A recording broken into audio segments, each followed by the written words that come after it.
Hi, Lieutenant Governor. How are I'm you? Maleena Lawrence with the Constituent, Excellent. and we represent the next generation of voters, of activists, of leaders in our That's country. good. That's good. Thank you. From an intergenerational perspective, Perfect. we want to have your perspective on what's at stake for 2012.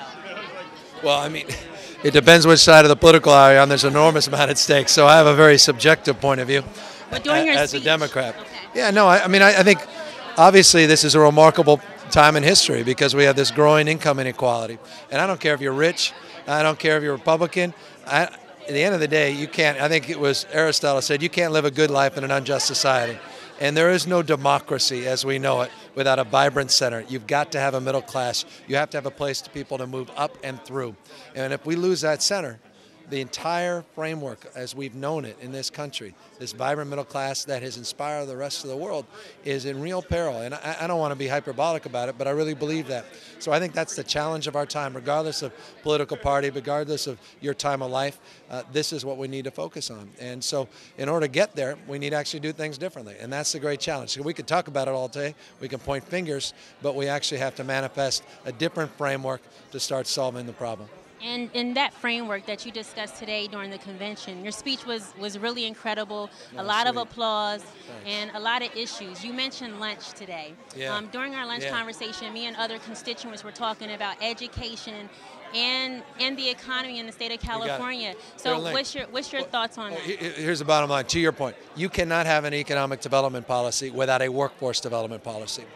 The conveyor belt, as I said in my speech, of talent in this state has been our higher education system. And that's not just UC and CSU. That's the community college system, which is the backbone of our educational system. But that funnel begins in preschool, early childhood education, and then reforming K through 12. The disparities are unacceptable. We've got to reconcile those things. But look, you made the point, and you're right on. Education. It's a great equalizer. Always has been throughout mankind. And if we're going to go back to our formula for success, it begins with education. It begins with research and development, as I said, infrastructure. We've got to invest in the future, because if you don't invest in the future, you're not going to do well there. So it's human capital, education, and it's physical capital in terms of infrastructure and making sure that we start making the investments that folks made in our state and in this country 50 years ago. And we've been living off their interest, and now we're starting to eat in the principle because we haven't been in the future business in this country. We've got to fix that. So lastly, before they pull you away, for those things to happen, for education, healthcare, and the welfare of our state to happen, do you see that happening with the proposed budget of Governor Jerry Brown? Well, I think the budget's tough, right? I mean, the governor, to his credit, is focused on solvency. And the challenge for him is, how do you get to a balanced budget? We cut over $20 billion we solved with the budget last year. We have a $9.2 billion problem this year. To his credit, he's making the point, we're not going to cut another $9 billion. We can't afford to do that. I mean, this is a Democratic governor that supports welfare cuts down to just 24 months. In the best economic times, that's not a good proposal. How about these economic times? So that's not a governor a proposal or a budget you can necessarily be proud of. And I would be wrong to say, boy, I'm jumping up and down supportive. But I understand his burden as governor. It's his responsibility to submit that budget. It's our responsibility to make a case, if we don't like something, to redirect the dollars. And that's what I try to do on the Cal Grants here, which would have disproportionately hurt African Americans and Latinos.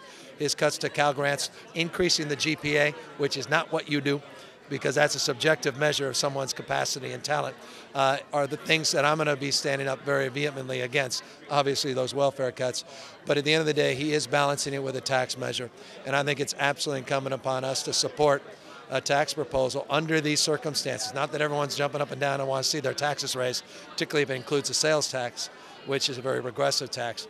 But we, I think, at this stage don't have a choice unless we start revamping our economy and creating more jobs and, in context, more revenue. So economic development, education as the foundation of that.